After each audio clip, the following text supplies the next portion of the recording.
Hello student, स्वागत है आपका आईसीटी वर्चुअल क्लासेस में। मैं हूं कविता, आपकी बायो टीचर। उम्मीद करती हूं आप सभी अच्छे होंगे और स्वस्थ होंगे। तो क्लास स्टार्ट करेंगे अपना चैप्टर जिसमें हम बात कर रहे हैं बायोटेक्नोलॉजी, और यहाँ पर हम पढ़ रहे हैं प्रिंसिपल एंड प्रोसेस को। तो बेसिकली हम बात कर रहे हैं यहाँ पर, जैसे कि हम हर बार डिस्कस कर रहे हैं और अभी तक आपको इतना समझ आ गया है कि हम किसी एक जीव का जो जीन है वो दूसरे जीव में ट्रांसफर कर रहे हैं। क्लियर है इतनी बात?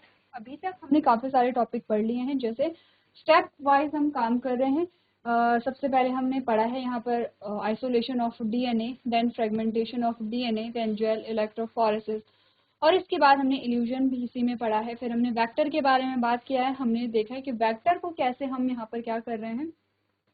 और उससे पहले हमने रिस्ट्रिक्शन मॉडिफिकेशन सिस्टम पढ़ा है। यहाँ पर हम बात कर रहे हैं रिस्ट्रिक्शन एंडोन्यूक्लियस काम कैसे करते हैं, कट कैसे करते हैं।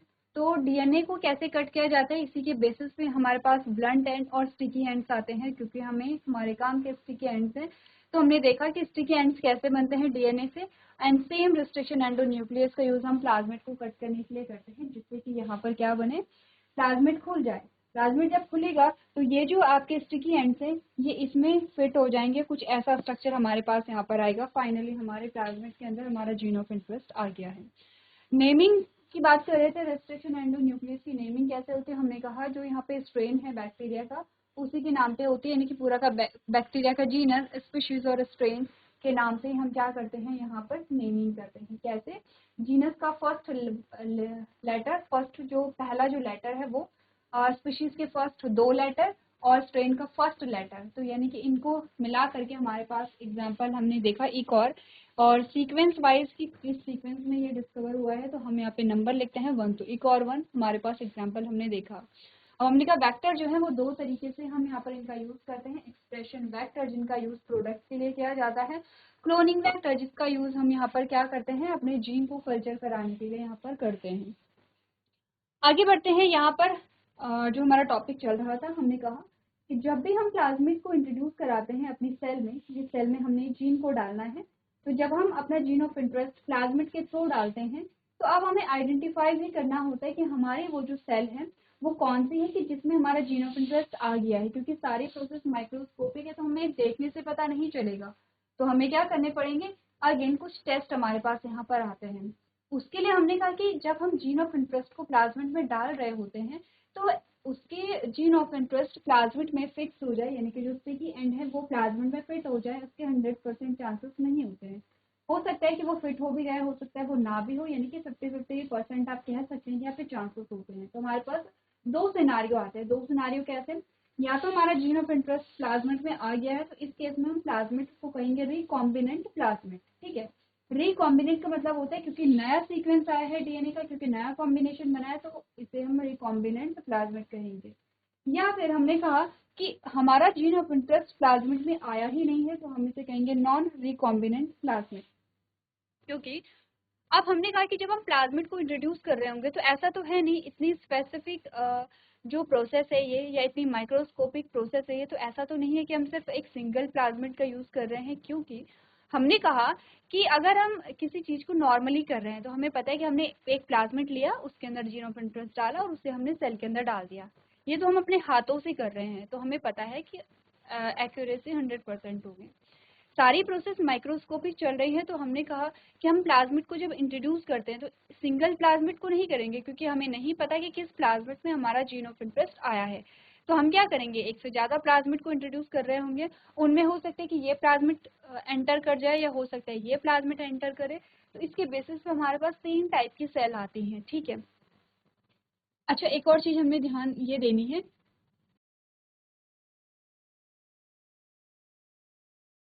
चलिए, तो हमने क्या बात की है, अब हमने कहा कि हमारे पास दो टाइप के प्लाज्मिड है, एक है रिकॉम्बिनेंट प्लाज्मिड, एक है नॉन रिकॉम्बिनेंट प्लाज्मिड। इसके साथ हमने एक और चीज कही है कि जो प्लाज्मिड होते हैं उनमें कुछ एंटीबायोटिक रेजिस्टेंस जीन पाए जाते हैं, जिनके बारे में हमने प्रीवियस लेक्चर में बात की थी कि जो फॉर एग्जांपल हमने टेट्रासाइक्लिन यहाँ पे लिया है। हमने कहा जैसे टेट्रासाइक्लिन रेजिस्टेंस जीन इस प्लाज्मिड में है, यानी कि प्लाज्मिड में कुछ ऐसे जीन पाए जाते हैं जिन पर एंटीबायोटिक का कोई असर नहीं पड़ता है, तो इन्हीं को हम कहते हैं एंटीबायोटिक रेजिस्टेंस जीन। ये जो जीन होते हैं अलग अलग होते हैं, यानी कि अलग अलग एंटीबायोटिक्स के लिए अलग अलग जीन हमारे पास यहाँ पर आते हैं। जैसे कि टेट्रासाइक्लिन जो एंटीबायोटिक है उसके लिए टेट्रासाइक्लिन रेजिस्टेंस जीन यहाँ पर आता है। ठीक है, तो ये हमने पहले इसलिए बात की है ताकि हम देख सके कि हम कैसे सेपरेट करेंगे अपनी सेल को। अब अभी के लिए सिर्फ इतना समझिए कि दो प्रकार के प्लाज्मिड हमारे पास आए हैं। हमने कहा या तो हमारा जीन ऑफ इंटरेस्ट जिस प्लाज्मिड में यानी कि रिकॉम्बिनेंट प्लाज्मिड वो सेल के अंदर आ जाए, या ऐसा होगा कि नॉन रिकॉम्बिनेंट प्लाज्मिड हमारी सेल में आएगा, या फिर तीसरी कंडीशन ये भी हो सकती है कि कोई भी जो प्लाज्मिड है वो इसमें आया ही नहीं। ऐसा भी तो हो सकता है कि कोई प्लाज्मिड बैक्टीरिया सेल के अंदर गया ही नहीं है। तो इसके बेसिस पे हमने इनकी नेमिंग की थी। हमने कहा जिस पे रिकॉम्बिनेंट प्लाज्मिड आएगा उसे हम कहेंगे रिकॉम्बिनेंट, क्योंकि ट्रांसफर हुआ है तो ट्रांसफॉर्मेंट सेल, यहाँ पे ट्रांसफर हो रहा है तो ट्रांसफॉर्मेंट सेल है। कैसे ट्रांसफर हुआ है? रिकॉम्बिनेंट प्लाज्मिड का ट्रांसफर हुआ है, तो रिकॉम्बिनेंट ट्रांसफॉर्मेंट सेल। एक्चुअली में हमारे काम की सेल यही है। दूसरा होता है non recombinant transformant cell. Transformant मतलब ट्रांसफर तो हुआ है प्लाज्मिड का, पर कैसा प्लाज्मिड आया है? नॉन रिकॉम्बिनेंट प्लाज्मिड आया है। ठीक है, और तीसरी सेल है नॉन रिकॉम्बिनेंट, कोई रिकॉम्बिनेशन कुछ हुआ ही नहीं है, एंड नॉन ट्रांसफॉर्मेंट सेल, ना ही ट्रांसफर हुआ है और ट्रांसफर हुआ ही नहीं है। तो आपने कहा कि यहाँ पर क्या होगा? नॉन रिकॉम्बिनेंट ही होगा। ठीक है, तो नॉन ट्रांसफॉर्मेंट सेल भी लिखेंगे इसके लिए तो चलेगा, क्योंकि कोई ट्रांसफर हुआ ही नहीं है तो ये नहीं पूछा जाएगा कि प्लाज्मिड कैसा था, क्योंकि प्लाज्मिड तो आया ही नहीं है। अब क्वेश्चन ये आता है कि हम अपनी सेल को कैसे डिटेक्ट करेंगे, क्योंकि ऐसा तो नहीं है कि देखने से हमें पता चल जाएगा। यहाँ पर तो हमने कलर किया है, लेकिन जब यहाँ पर प्रोसेस हो रही होगी एक्चुअल प्रोसेस, जो माइक्रोस्कोपिक प्रोसेस होगी, वहां पर तो हमें पता नहीं चलेगा कि हमारा जो जीन ऑफ इंटरेस्ट है वो ग्रीन वाला है। तो अब हम कैसे डिटेक्ट करेंगे यहाँ पर अपनी सेल को? तो हमारा जो नेक्स्ट टॉपिक था वो था सेलेक्टेबल मार्कर का। हमने कहा अब यहाँ पर कुछ ऐसे मार्कर होते हैं जो सेलेक्ट करते हैं हमारी रिकॉम्बिनेंट ट्रांसफॉर्मेंट सेल को, यानी कि ऐसी सेल जिसमें हमारा रिकॉम्बिनेंट प्लाज्मिड आया है या फिर हमारा जीन ऑफ इंटरेस्ट आया है। अब क्वेश्चन ये आता है कि सेलेक्टेबल मार्कर क्या होते हैं। आपने कहा सेलेक्टेबल मार्कर जो होते हैं यहाँ पर वो आपके होते हैं एंटीबायोटिक रेजिस्टेंस जीन जो होते हैं। ये क्या करते हैं? ये सेलेक्ट करते हैं यहाँ पर हमारी सेल को। कैसे? देखिए एग्जाम्पल में हम बात करेंगे PBR322 की। अब हमने कहा क्या होता है, जैसे आपने यहाँ पर देखा, आपने कहा ये जो प्लाज्मिड है इसमें टेट्रासाइक्लिन रेजिस्टेंस जीन है।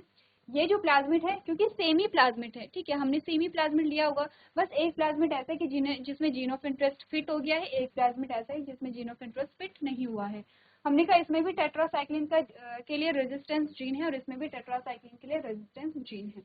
अब क्या होगा? आपने कहा ये प्लाज्मिड यहाँ ट्रांसफर हुआ है, ये प्लाज्मिड यहाँ ट्रांसफर हुआ है, यहाँ कोई भी प्लाज्मिड ट्रांसफर नहीं हुआ है, क्योंकि हमने कहा कि ये जो टेट्रासाइक्लिन रेजिस्टेंस जीन है ये इसे बचाएगा टेट्रासाइक्लिन से। ये क्या होते हैं? एंटीबायोटिक होते हैं। एंटीबायोटिक आप समझते हैं बैक्टीरियल ग्रोथ को रोकते हैं या बैक्टीरिया को किल करने में काम करते हैं। अब क्या हुआ?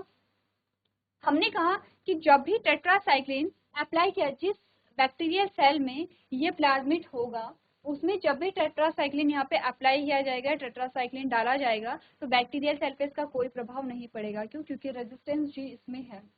तो हमने सेम यही किया, हमने इस बैक्टीरियल सेल के ऊपर टेट्रासाइक्लिन डाला, इसके ऊपर भी हमने टेट्रासाइक्लिन डाला और इसके ऊपर भी हमने टेट्रासाइक्लिन डाला।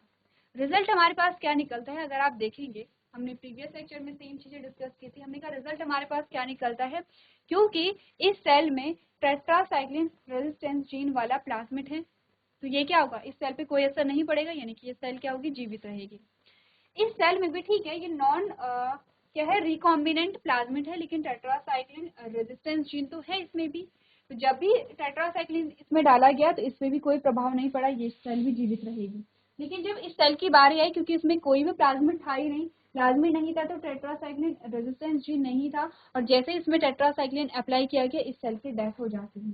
तो हमने कहा कि अब क्या हुआ, ये जो हमारी नॉन ट्रांसफॉर्मेंट सेल थी वो हमारे ट्रांसफॉर्मेंट सेल से अलग हो गई है। दो तो हमारे ट्रांसफॉर्मेंट सेल है और एक हमारी नॉन ट्रांसफॉर्मेंट सेल है, तो ये ट्रांसफॉर्मेंट सेल यहाँ से क्या हो जाती है? अलग हो जाती है।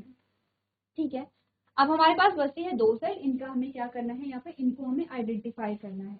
तो आपने कहा कि टेट्रासाइक्लिन रेजिस्टेंस जो जीन है इनको हम क्या कहेंगे? सेलेक्टेबल मार्कर कहेंगे, क्योंकि यही मार्क इन्होंने ही यहाँ पे मार्क किया है कि इसको ट्रांसफॉर्मेंट सेल को नॉन ट्रांसफॉर्मेंट सेल से।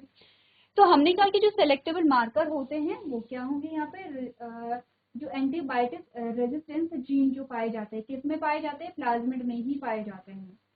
आपने कहा कि ये जो इस प्रकार के जो प्लाज्मिड है यहाँ पर, ऐसे ही आर्टिफिशियल प्लाज्मिड भी बनाए जाते हैं। जैसे कि देखिए, जो प्लाज्मिड है, प्लाज्मिड की कुछ कैरेक्टरिस्टिक्स हमने देखी थी। जैसे कि हमने कैरेक्टरिस्टिक्स में देखा था कि जो यहाँ पर प्लाज्मिड है, एक आइडल प्लाज्मिड जो होता है, उसमें बहुत सारी रिकॉग्निशन साइट होनी चाहिए, अलग अलग जो यहाँ पर क्या है, रेस्ट्रिक्शन एंडोन्यूक्लियस है।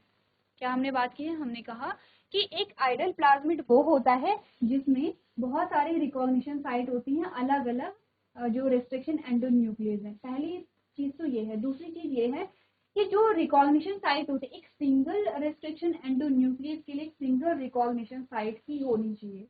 ठीक है, फॉर एग्जाम्पल अगर इकॉर्वन के लिए हम कह रहे हैं कि रिकॉग्निशन साइट है, तो इकॉर्वन के लिए एक ही साइट होनी चाहिए, एक से ज्यादा नहीं होनी चाहिए, क्योंकि अगर एक से ज्यादा रिकॉग्निशन साइट होती है तो एक से ज्यादा जगह पे कट लगेगा, एक से ज्यादा जगह पे कट लगेगा तो प्लाज्मिड क्या होगा, अलग अलग टुकड़े प्लाज्मिड के हो जाएंगे। अभी तो प्लाज्मिड खुलता है ऐसे, अगर दो जगह से ये कटेगा तो आपने कहा प्लाज्मिड पूरा सेपरेट हो जाएगा, अलग हो जाएगा।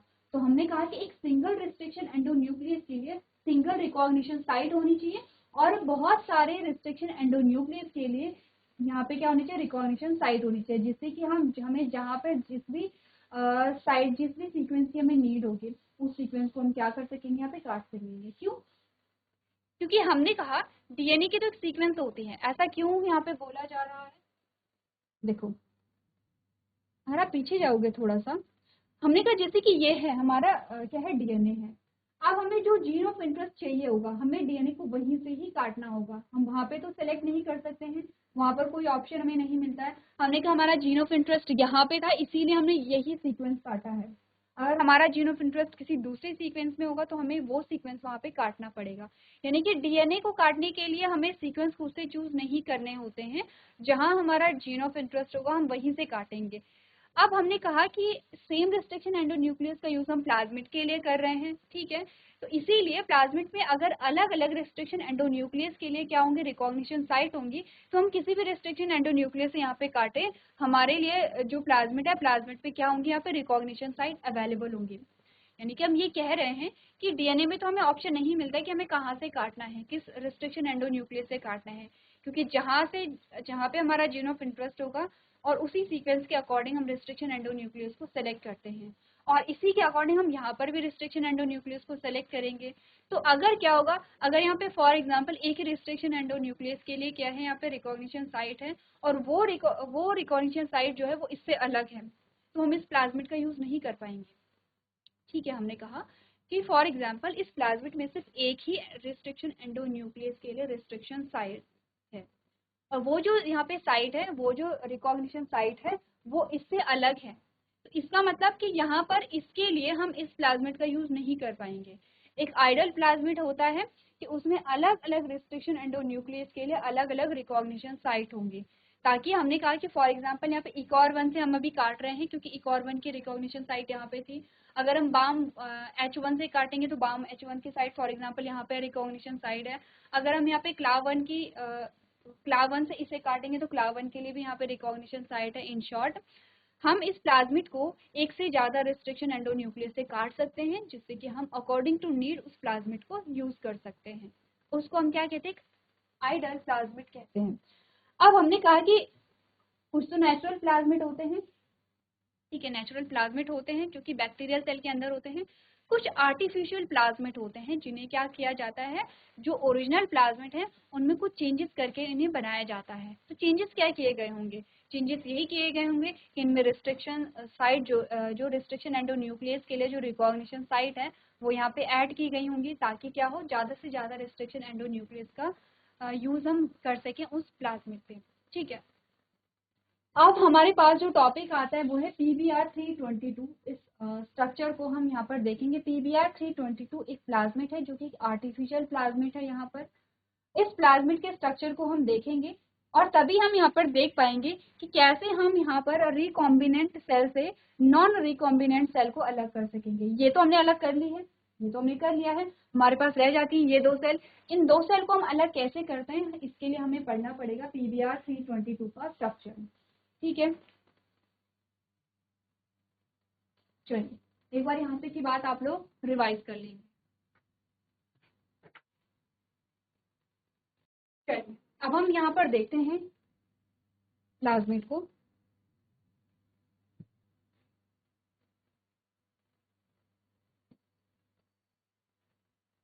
आप लोग भी बनाते रहेंगे साथ साथ में।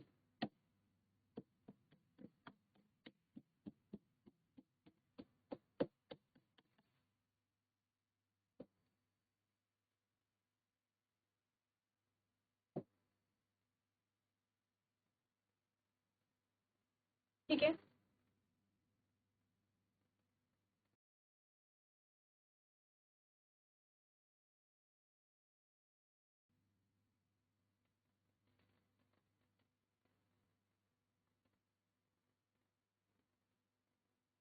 यह है PBS 322 जो एक प्लाज्मिड है। इस प्लाज्मिड में यहाँ पर दो एंटीबायोटिक रेजिस्टेंस जीन पाए जाते हैं। ठीक है, क्या पाए जाएंगे इसमें? दो एंटीबायोटिक रेजिस्टेंस जीन पाए जाएंगे।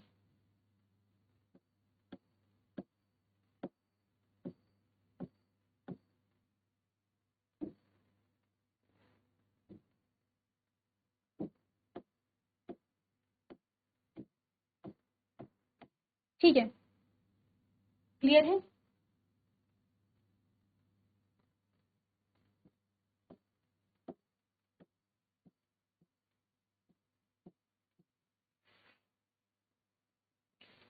इसका नाम है टेट्रासाइक्लिन। इसका नाम है टेट्रासाइक्लिन रेजिस्टेंस जीन। ठीक है, और इसका नाम है एम्पिसिलिन रेजिस्टेंस जीन। क्लियर है? क्या है ये दो? ये दो यहाँ पर एंटीबायोटिक रेजिस्टेंस जीन पाए जाते हैं। ठीक है, अब यहाँ पर इन्हीं में आपने कहा ये जो जीन है यहाँ पर ये क्या डीएनए की ही तो सीक्वेंस है। हमने कहा जीन एक्चुअली में क्या है? पीस ऑफ ये पूरा डीएनए है। ये क्या पीस ऑफ डीएनए है जीन में। इसी के अंदर आपने कहा यहाँ पर दो रिकॉग्निशन साइट पाई जाती हैं। ठीक है, दो अलग अलग क्या पाई जाएंगे? रिकॉग्निशन साइट पाई जाएंगी।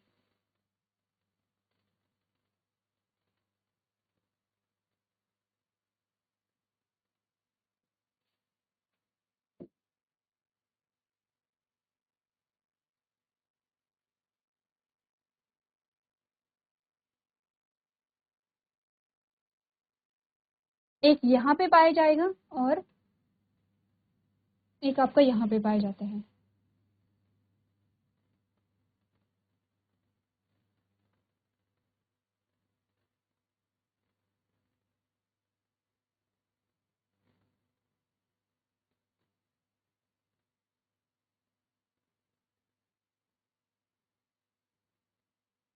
ठीक है,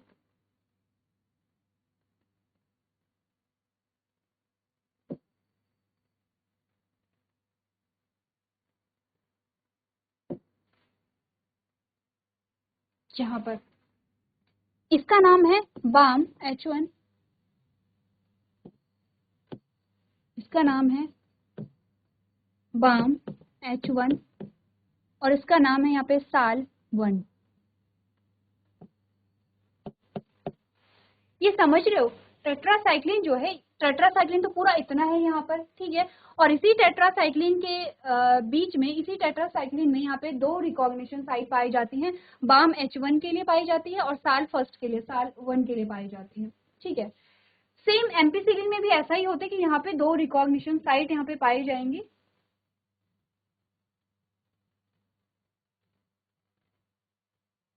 एक यहाँ पे होता है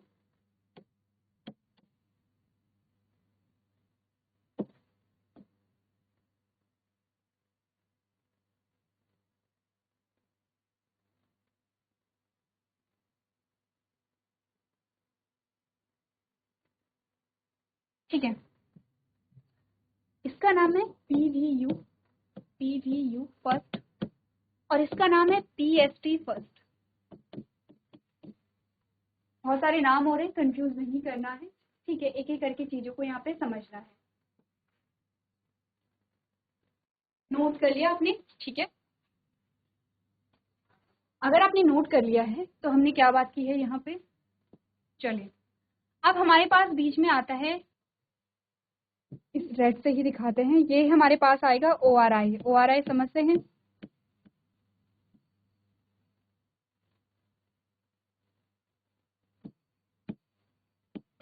क्या फुल फॉर्म होती है ORI की?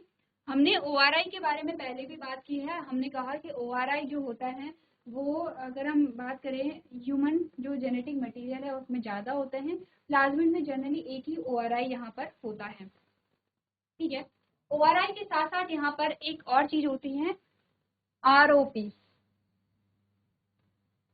एक और चीज यहाँ पर आती है,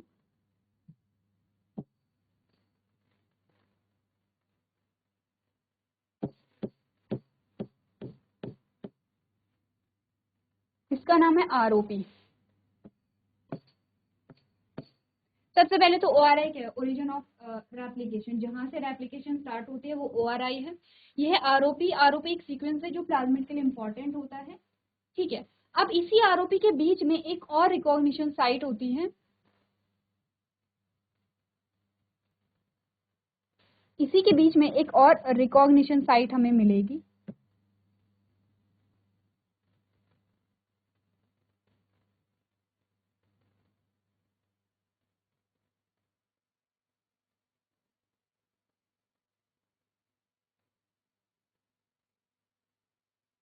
और ये होगी किसकी?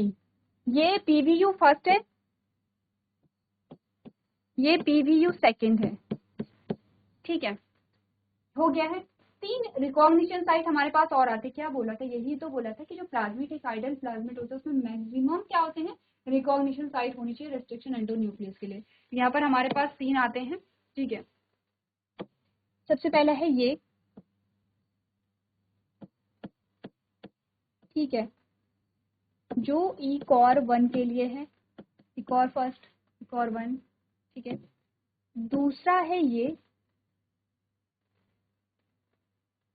कोई दूसरा कलर लेते हैं जिससे आप इजिली आइडेंटिफाई कर सकें। दूसरा है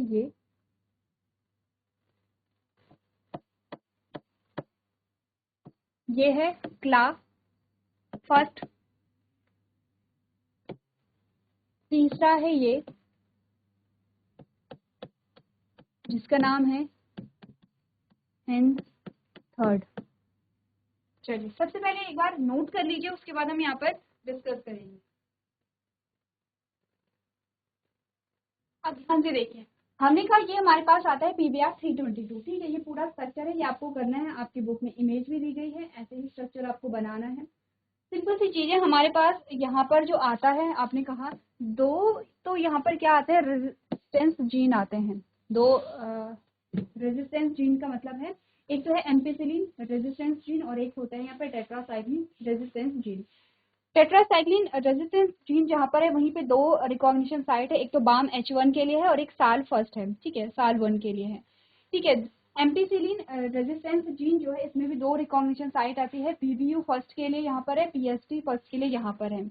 ROP एक सीक्वेंस आता है, इसके बीच में एक और हमारे पास यहाँ पर रिकॉग्निशन साइट आती है जिसे हम कहते हैं PBU सेकेंड कहते हैं। ये 3 जो है यहाँ पर रिकॉग्निशन साइट है, बहुत आसपास है। और ये वाला जो है ECOR 1 है, ये क्ला 1 है और ये हिंद थर्ड है। इसी का यूज हम यहाँ पर करेंगे, जो अपनी रिकॉम्बिनेंट सेल है उसे अलग, नॉन रिकॉम्बिनेंट से अलग करेंगे, यानी कि हमें आइडेंटिफाई करना है इन दोनों सेल को हमें आइडेंटिफाई करना है। तो इसी के लिए हम PBR 322 का यूज करेंगे। उससे पहले आपको इसका स्ट्रक्चर पता होना चाहिए, सीक्वेंस पता होना चाहिए, आपको ये पता होना चाहिए कि कौन से रिकॉग्निशन साइट कहाँ पर है, कहीं पर भी कुछ भी नहीं डालना है। इसीलिए घर से एक बार जो डायग्राम है वो आप लोग बना करके लेकर के आएंगे, प्रैक्टिस करेंगे। तो आज के सेशन में हम इतना ही करेंगे। अभी तक क्लास में बने रहने के लिए आपका धन्यवाद।